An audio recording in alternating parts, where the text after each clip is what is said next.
I've often wondered why the Alien franchise films never returned to LV-426 after the first two movies.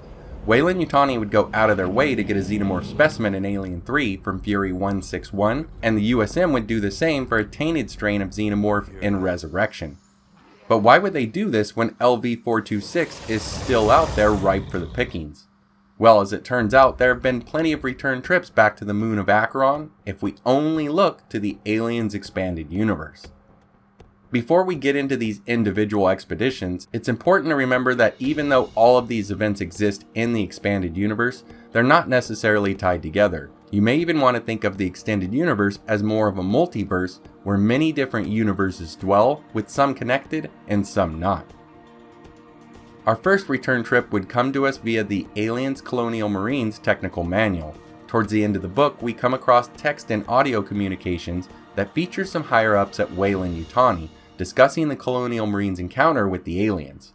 Near the end of the messages, they discovered the destruction of the atmosphere processing station, yet they believe the explosion may not have damaged the derelict vessel, as it was likely protected by the Ilium mountain range. They immediately contact the Weyland-Yutani ship, the Shinyo Maru, and dispatch it to LV-426. Once the extraction team is on site, they report friends in force and request weapons free. Now, weapons free is normally a request to open fire, meaning the team was asking to fire on their, quote, friends. At first I thought the friends were talking about Xenos, but the next message makes me think different. We then have a transcript for a video file of a brief communication between a member of the Shinyo Maru team and someone at Weyland-Yutani, likely at Gateway Station. The extraction team member says, "Science Division is now on site at the derelict. Tanaka wants orders. Should we arrange an accident?" "Not yet. Tell him to keep his powder dry. First I need to negotiate with Trudeau on a secure line. If he's smart, he won't try and muscle us out of the bonus shares."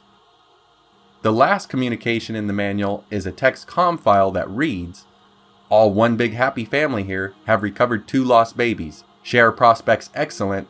Message ends." So now I'd bet that the friends were actually the science division of Weyland-Yutani who had already arrived on site ahead of the extraction team. They may have even been dispatched by another Wei-Yu exec, as we've seen infighting, especially in between divisions at the company.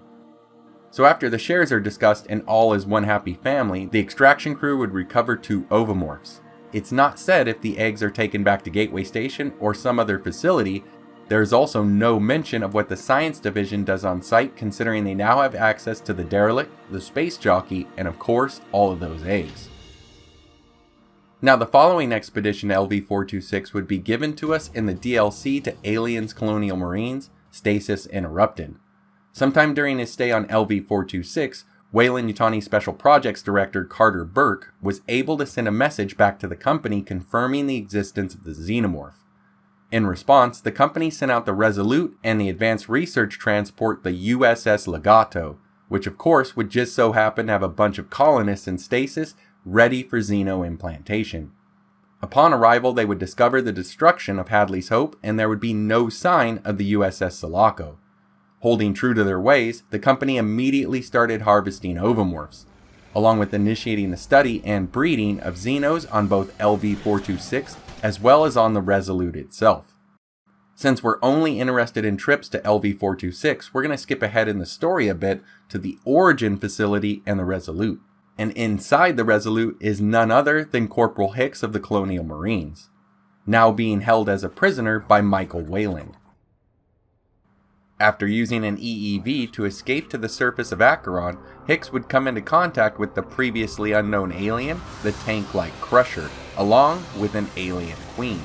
He would eventually get to a relay station so that he could send out a distress call, only to have it cut off as the uplink is taken out by a missile courtesy of Michael Weyland, leading to the recapture of Hicks and the Queen alien herself.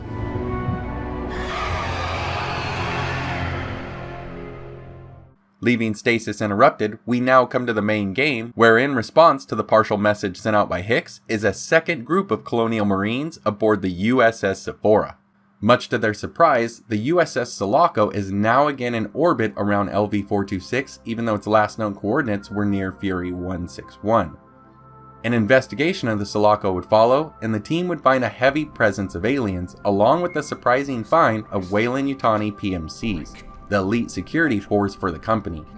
The PMCs would prove hostile and would attempt to repel the invading Marines, as the company was busy doing their own experiments aboard the ship.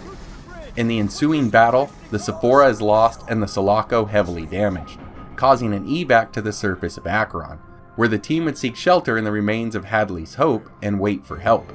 Once inside, they would learn about an important prisoner being held by the company, a survivor from Ripley's previous encounter on Acheron. Corporal Winter is sent off to the Origin facility to find out who the prisoner is, and in doing so they discover that the prisoner is Corporal Hicks. Somehow he was switched out and taken before the EEV was launched down to Fury 161. Meanwhile, Corporal Hicks is in interrogation with Michael Weyland, who would eventually learn of the Resolute, the only ship still in working condition that would allow escape from the moon. The next mission for the Marines would be to find a way to free Hicks, and on the way, they would encounter several new unknown Xenomorph variants. The Raven, an alien so powerful it would take a power armor suit to take down, a Crusher, which was last seen in Stasis Interrupted, Lurkers, Spitters, and Boilers. After the rescue of Corporal Hicks, they would devise a plan to take the Resolute. In order to get to the ship, they would need to take the Origin facility, so they would gather every remaining Marine and begin the assault. This would take Winter's team inside the derelict craft and into the pilot's chamber. Progressing through the ship, they would exit to the facility where they would try to kill Weyland's Queen with a missile attack from their dropships, which would fail, allowing the Resolute to escape, forcing the Marines to evac via dropship. The Marines would do their best to capture the Resolute, but the ship is still able to take off. However, Winter would be able to take it down after crashing into it with the dropship. Now inside, they once again encounter the Xenomorph Queen. After a failed attempt to push her out with a cargo launcher, the captain would end up sacrificing himself by launching his damaged dropship into the Queen, with both falling to the moon below from the upper atmosphere.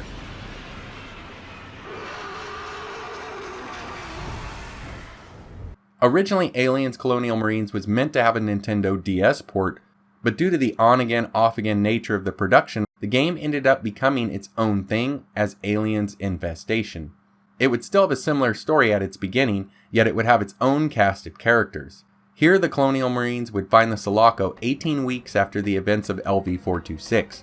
They again would investigate from the USS Sephora, but this time they would be met with Xenomorphs and the soldiers of the UPP, or Union of Progressive Peoples, instead of the PMCs. The Marines would eventually encounter and take out a Queen, and after that would end up down on LV-426 to further investigate the ongoings of the UPP. There they would find the group harvesting aliens, and a battle would break out with the Marines emerging victorious. After an encounter with the aliens, the Marines would crash their APC into the derelict, right into the pilot's chamber, where they would encounter a favorite alien variant of mine, the Jockey Xenomorph. And afterwards, the team would leave LV-426.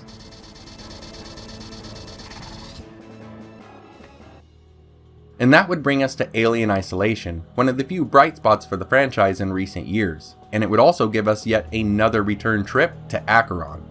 In order to find out what led to the events that took place on Sevastopol Station, we just have to look at the encounter by the USCSS Anesidora. The Anesidora was performing standard salvage operations in the Zeta-2 Reticuli system when they came across the flight recorder for the Nostromo. After accessing the data, they decided to try and find and salvage the Nostromo itself. Thinking luck had found them, they would stumble across a distress signal and follow it, thinking it to be the Nostromo's. This mistake would actually take the crew to LV-426 and to the derelict vessel with its dangerous cargo. Once on site, Marlowe, the captain of the ship, would find and disable the derelict's distress beacon, finally giving fans a reason why the beacon was not transmitting when Weyland-Yutani later surveys and sets up a colony on LV-426. Unfortunately for Marlowe, while he was turning off the beacon to hide his prize, his wife would fall prey to a facehugger, forcing him to go to the space station for help.